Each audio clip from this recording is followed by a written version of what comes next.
नमस्कार, आप सभी का मैं स्वागत करता हूँ एक कोशिश हमारे साथ में। आज मैं सीबीएसई का जो टॉपिक है पॉलिनोमियल उसको स्टार्ट करने जा रहा हूँ। तो जिन लोगों को शुरुआत से पॉलिनोमियल देखना है वो इस वीडियो को प्रेफर कर सकते हैं। तो चलिए स्टार्ट करते हैं। पॉलिनोमियल, अब पॉलिनोमियल है क्या, सबसे पहले ये जानने की कोशिश करते हैं शॉर्ट में। पॉलिनोमियल में आपको दो चीजें मिलेंगी, एक तो आपको कांस्टेंट वैल्यू मिलेगी और दूसरी आपको वेरिएबल मिलेगा। फॉर एग्जाम्पल मैंने कहा 2x प्लस 3। अब यहाँ पर ढंग से देखिए, ये जो 2 है और ये जो 3 है ये कांस्टेंट हो गया और ये जो x है ये क्या हो गया, वेरिएबल हो गया। अब क्वेश्चन उठता है वेरिएबल क्या होता है सर। वेरिएबल वो होता है बेटा जिसकी वैल्यू फिक्स्ड नहीं होती है। वेरिएबल को मैं कुछ भी कह सकता हूँ, मेरा मन या फिर क्वेश्चन का मन, जो भी क्वेश्चन दे रहा है उसका मन, जो भी वो चाहता है वो वैल्यू वेरिएबल की आपसे पुटअप करा सकता है। जैसे तो मैंने कहा x की वैल्यू रमेश, तो x की वैल्यू रमेश हो गई। मैंने कहा x की वैल्यू आदित्य, तो x की वैल्यू आदित्य हो गई। कुछ भी हो सकता है x की वैल्यू। बट इस केस में अगर मैं न्यूमेरिकल वैल्यू बोलूँ कोई, जैसे मैंने कहा x की वैल्यू यहाँ पर सपोज 3, तो अगर मैं x की वैल्यू 3 कहता तो 2 मल्टीप्लाई बाय 3 हो जाता प्लस 3, और जो भी फाइनल आंसर होता वो हमारा आंसर हो जाता। तो इससे कहने का मतलब मैं ये आपको बताना चाहता हूँ, जो वेरिएबल होता है वो फिक्स्ड नहीं होता है, नॉट फिक्स्ड वैल्यू होती है। ओके, और जो कांस्टेंट रहता है वो हमेशा फिक्स्ड रहेगा। मतलब यहाँ पर 2 लिखा है तो 2 ही रहेगा, 2 को मैं 4 नहीं कर सकता, और ये जो 3 है वो 3 ही रहेगा, इसको मैं चेंज नहीं कर सकता। तो इस तरीके से हम कह सकते हैं कि जो हमें पॉलिनोमियल मिलेगा उसमें वेरिएबल भी होगा और कांस्टेंट भी होगा। कांस्टेंट जो होगा वो फिक्स्ड वैल्यूज होंगी और वेरिएबल जो होंगी वो नॉन फिक्स्ड वैल्यूज होंगी। तो शॉर्ट में ये आपके लिए काफी होगा। अब आगे बढ़ते हैं, इसमें क्या क्या चीजें इंपॉर्टेंट है हमारे लिए उसको आगे बढ़ते हैं, फिर आगे देखते हैं कि क्वेश्चन को कैसे सॉल्व करना होता है। नेक्स्ट इसमें टॉपिक आता है, वो आता है कि सपोज मैं आपसे कहता हूँ कि आइडेंटिफाई करना है आपको कि ये पॉलिनोमियल है कि नहीं। तो इस सिचुएशन में आप कैसे आइडेंटिफाई करेंगे उसको देखिए। देखिए जैसे सपोज मैंने कहा यहाँ पर लिखा हुआ है 4x plus 9x, sorry 4x plus 9। तो इस केस में हमारा क्या ये पॉलिनोमियल है, तो हम यहाँ चेक करेंगे क्या मेरे पास दो चीजें हुए हैं, कांस्टेंट और वेरिएबल। हाँ, यहाँ पर मेरे पास कांस्टेंट भी है और ये वेरिएबल भी है, तो मैं कह सकता हूँ ये मेरे पास एक पॉलिनोमियल है। अगर मैं यहाँ पर कहता 4x प्लस 9y, तो क्या ये मेरा पॉलिनोमियल होगा?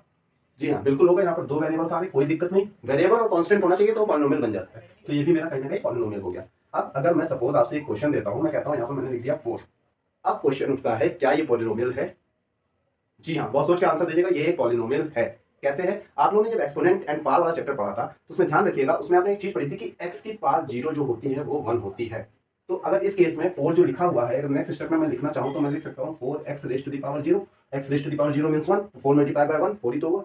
तो क्या ये पॉलिनोमियल है? जी हाँ, बिल्कुल ये पॉलिनोमियल हो गया। तो अगर हमसे कोई पूछे कि कोई कांस्टेंट वैल्यू लिखी हुई है और पॉलिनोमियल की तरह ट्रीट हो सकती है, yes it can be treated as a polynomial.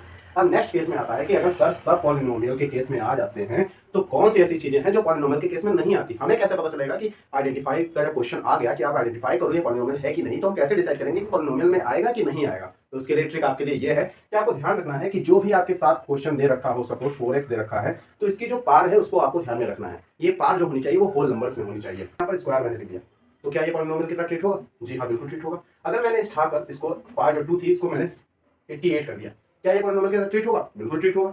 अब अगर मैं इस क्वेश्चन को ऐसे कर देता हूं 4x raise to the power 1/2, तो क्या ये पॉलिनोमियल की तरह ट्रीट होगा? जी हाँ, अब ये पॉलिनोमियल की तरह ट्रीट नहीं होगा क्योंकि यहाँ पर पावर कितनी आ गई है? 1/2 आ गई है।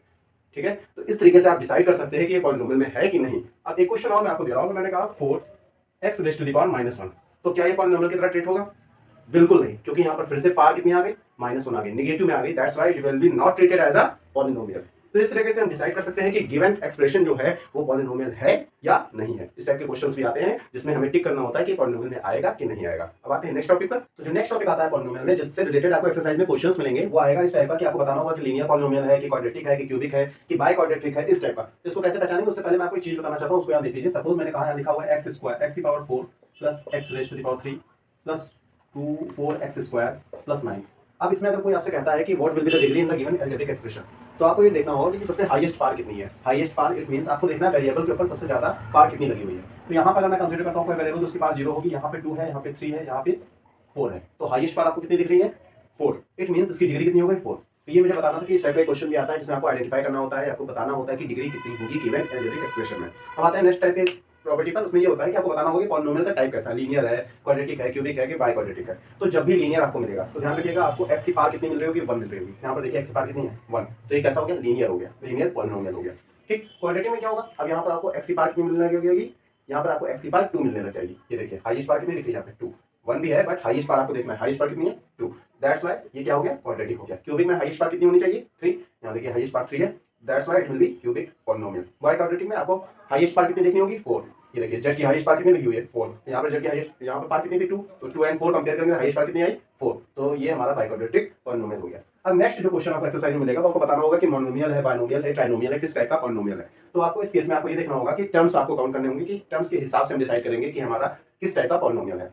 Monomial means one term. यहाँ पर देखिए मैंने लिखा है 2x raise to the power 4। यहाँ पर केवल और केवल एक टर्म मिल रहा है 2x raise to the power 4। इसके साथ कोई अदर टर्म नहीं है, that's why we are saying that it is a monomial. अब नेक्स्ट आपको यहाँ पर 9 मिल रहा है। 9 भी क्या है, एक मोनोमियल में आएगा क्योंकि सिंगल टर्म है। बाइनोमियल में क्या होगा, 2 टर्म्स आपको मिलने लग जाएंगे। यहाँ देखिए 9 फर्स्ट टर्म हो गया, 4x सेकंड टर्म हो गया, it is like a binomial. अब नेक्स्ट आपको ट्राइनोमियल में क्या होगा, आपको 3 टर्म्स मिल जाएंगे। ये देखिए एक टर्म ये हो गया, दूसरा टर्म ये हो गया, तीसरा टर्म ये हो गया, ये हो गया आपका ट्राइनोमियल। तो आपका ये होमवर्क है कि जो फर्स्ट एक्सरसाइज आपकी दे रखी है, सबसे पहले तो आप उसके जितने भी एग्जांपल्स हैं आप उसको सॉल्व करने की कोशिश करिए इन कॉन्सेप्ट का यूज करके। फिर आप आइएगा एक्सरसाइज में, जिसके क्वेश्चंस मैं नेक्स्ट वीडियो में अपलोड करूंगा। अब मैं आशा करता हूं जितने भी सीबीएसई के स्टूडेंट्स हैं इन वीडियोस को देखेंगे, उनके लिए बहुत ही हेल्पफुल होगी। बेटा बहुत मेहनत करनी पड़ती है इन सब वीडियोस के लिए, इसलिए इसको लाइक शेयर और सब्सक्राइब जरूर करिएगा। इस वीडियो को यहीं पर एंड करता हूं। जय हिंद, जय भारत।